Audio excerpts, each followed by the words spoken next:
welcome back to another episode of Conscious Straight Talk with Katie and Lindsey. Mm-hmm. How are you today? Hi. I'm so excited you're joining us because it is a new year. Yes. 2022. And on Monday, we discussed setting our intentions, and we introduced to you guys a concept, the one-word intention concept. Yes.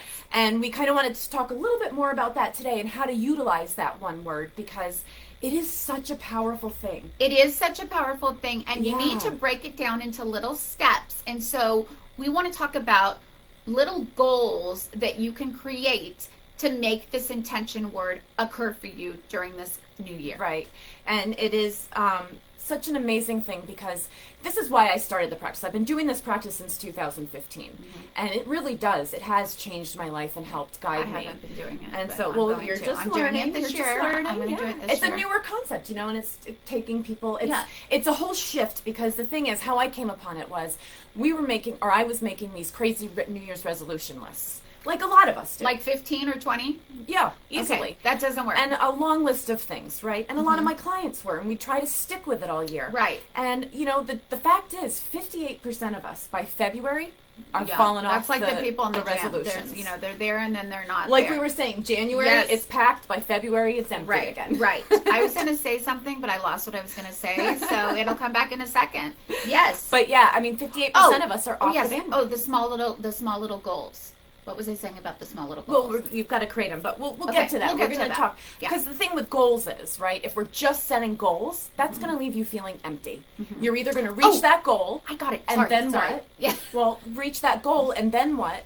Or you're going to fall off the bandwagon and feel bad about it and forget about it, and that's also going to leave you feeling empty. That's true, but I have an answer to that. Then you go to you come up with a second intention word if you fulfilled that first intention word. Well, no, you're confusing them, because the intention word is just one word you're going to keep all year. Oh. But we are going to set several goals that align with that intention word. But what if you are really doing that intention word? Like you've got it down. Like with my health. Well, I'm next at year Pilates. is coming. But it does take 60 to 90 days to kind of solidify that habit. And it is something, when you pick the intention word, you really want to pick something you want to work on all year. Yes. And one thing is, so let's say, like most of us, we come up, and I think this is really important. You come up with like 15 words, let's say, and you're going to label them as far as importance to you. And when you come up with your one, the most important word, that's going to be your one for the year. And then you can do the ones following up in the following years. And the major difference is, right, a goal is something that you can try or is set to achieve something tomorrow. Mm-hmm. Or next month. It has a time limit. Mm-hmm. An intention is a feeling. It's an inward-driven process as to who you are and who you want to be, and can help you align your goals, align your choices to match your inner true self. So basically, all the goals, and I'm just checking this out with you, all the goals are to achieve that intention word. The intentions guide those goals. They motivate you to reach those goals. Those little steps we're breaking it down into steps. So, and it will create alignment throughout your life. Mm-hmm. And it also really helps you to get to know you. Mm-hmm. And that's an important thing. In this day and age, most of us don't even take the time. No, to like get to I know might ourselves. recognize that I hate Pilates now. You never know. Mm-hmm. Yep. So we kind of wanted to share a few ways that you can utilize this one-word intention for the year. Yes. Okay, so we're going to set an intention that motivates you. Right. So something you've been thinking about for a while, something that's been on your mind that you're unhappy with in your life. Mm-hmm. Come up with a word. Like that's where that priority. That's where that list of things that are really important to you, and then you come up with the number one. And like for my own experience, as I was saying on Monday, the last few months, I've been feeling like a doormat. Mm-hmm. I feel like there's been a lot of people taking advantage of me, and I want to change that. Right. So this year, my intention word is strength. Mm-hmm. And anytime I'm feeling like that or having a hard time saying no or explaining how I'm feeling to somebody, I will remember my intention. I am strong. Mm-hmm. I'm going to be up there. I'm going to do it. You are strong. And that sort of guides you. Mm-hmm. So you really want to have something that motivates you, and then you can take that word and create a vision board. Mm-hmm. You want to tell us about vision boards, because they're so exciting. Okay, I love them. So what I think that you should do, or that we all should do, but I'm not God. And I think we should do an episode on it one day where we just kind of make one with you guys, because it'd be a lot of fun. Okay, she'll be doing it because I don't have an artistic bone in my body. But anyway, to be artistic. Okay, well this I can cut pictures out. Okay, so a vision board is you use cardboard, what'd you say? Poster board. Poster board, thank you. I don't even know the word for it. You use a large poster board, and you cut out pictures, and you cut out quotes and sayings and anything, whatever else. Yeah. And you put your word right in the middle. And then you can just go and your goals can go off to the side. You know what I mean? In order, all it's kind of like towards, a collage. You make a that's collage. That's totally what it is. It's totally what it is. That are important to you. Right. And you need to stick it someplace where you see it every day rather than in the closet so you can ignore it. Put it I have mine hanging in my bedroom right on the side, right where I wake up. It's the first thing I see. I have to put it on the front door or else I'll ignore it.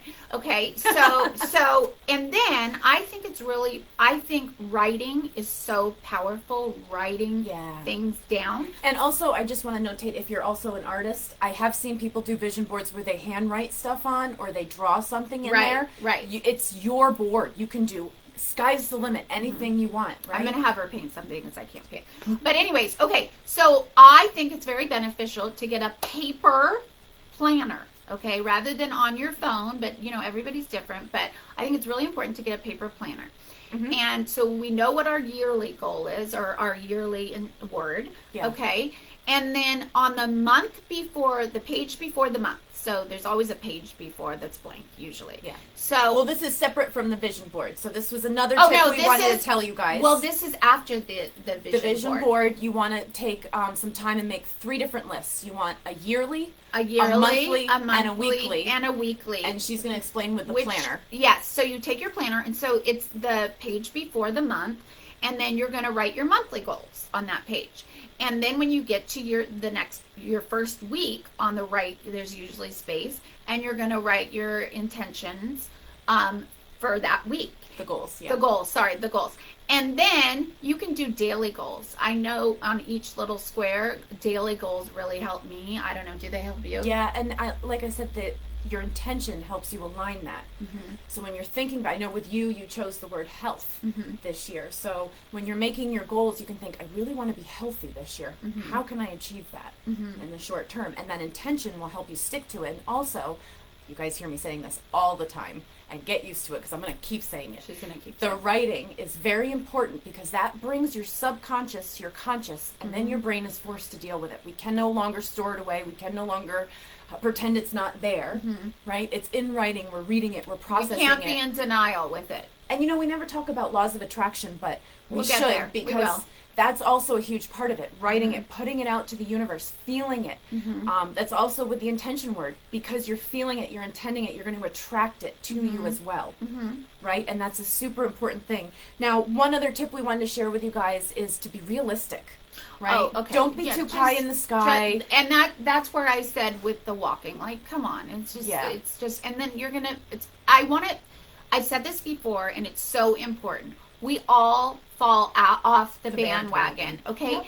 And so the goal, and I used this example on Monday, where let's say, so I said I'm going to eat healthy, okay? Or I'm going to eat healthier. And I make my delicious chocolate chip cookies. I must say, I think they're the best in town. You're going to have to bring them one time and share them. I love them. I don't want to share them. Anyways, so I make like 12 and I stuff them down at 2 a.m. because I'm a little bit of a binger. I don't want to tell people that. But anyways, and then I'm like, you know what? I've screwed up. I've screwed up on my healthy eating. So I'm just going to, like I said, I'm going to go to C's Candy. I really have a thing for C's Candy. I'm going to go to Sprinkles and eat like 10 cupcakes. I'm going to the gelato place. I really have a thing for gelato too. Yeah. And I'm just going to, what's the point? I've just screwed up. And no, just get back on that bandwagon. It's okay that you screwed up. Everybody screws up. In fact, I don't even want to use that word. I almost look at it like if it's chocolate chip cookies, or for smokers, if it's a cigarette for it's not people a in the screw gym. Up. It's part of the process. It's just part of the process, and it's fine. And don't beat yourself up. Just say, you know what? Can I even add in here? I think that it would be weird if you didn't fall off the bandwagon. Well, that's what I said. We're not perfectionists, and if you are a perfectionist, I'm sorry, you're a little weird, and sorry. I think perfectionism is elusive. It's an idea that we all have in our minds that it's not human. We're human beings. Yeah. And so the last thing that we want to talk about, this is the biggest, most important one, is to reward yourself. And you can decide, like, weekly, I can reward myself. That can be taking a bath, drinking a glass of wine, unless you're an alcoholic. Or a cup of tea, a massage, whatever it is. Yeah. So you really want to be mindful of the self-care and the self-love and the rewarding yourself for saying, hey, you know what, Katie, you're doing a good job. You are this special, year. You're Katie. making it happen. Yes. And so what's really important, and we're going to work on this later in another episode, is to reach into your toolbox and pick out your coping mechanisms. This isn't necessarily this. I should call it your happy mechanism. Well, your self-love techniques. Yes, there you go. That's even better. So, that's what you're going to do. You're going to know, you're going to have this suitcase full of things that really make you happy. And the thing is we do all kinds of activities and we don't recognize that they make people happy. Like, let me just say really quickly, I'm so happy when I'm decorating and when I'm organizing. But when I go to write down all the things that make me happy, I always forget that. Right. So remind me. Same with crafting or like things like that. Find what gives you pleasure, where your passion lies, right? And those are great. Great. And they ways. can be tiny little things. Like I said, organizing. Like, who wants to organize? For some reason, it's really works. exciting. Yeah, for me. Yeah. Yep. I like to go painting. See? Yeah, and she's an amazing painter, I will say. So that's it for today, you guys. Yes. We hope that this practice really did change my life. I've been doing it since 2015. I know if you just Google one word intention concept, so many people are doing it. It was now. on the radio today. So feel free to comment, reach out, ask us questions. We want to know what your intention word is this year. Yes. Let's kind of hold each other all accountable. Yes. And you can write something, and if you need help, I'm a therapist. Life coach. She's a life coach. Yeah. Like, we don't mind helping you. And it's free. We would love to talk about it. It's free. Always. So happy hump day again. Yes. And we will see you on Friday. We're going to be talking about flying monkeys on Friday. Wait, are we talking about, is this the Wizard of Oz? This is narcissist flying monkeys. I think it's worse than the Wizard of Oz. Well, they were kind of evil until they turned brutal. Yeah. So anyways, we'll talk about that on Friday. Bye.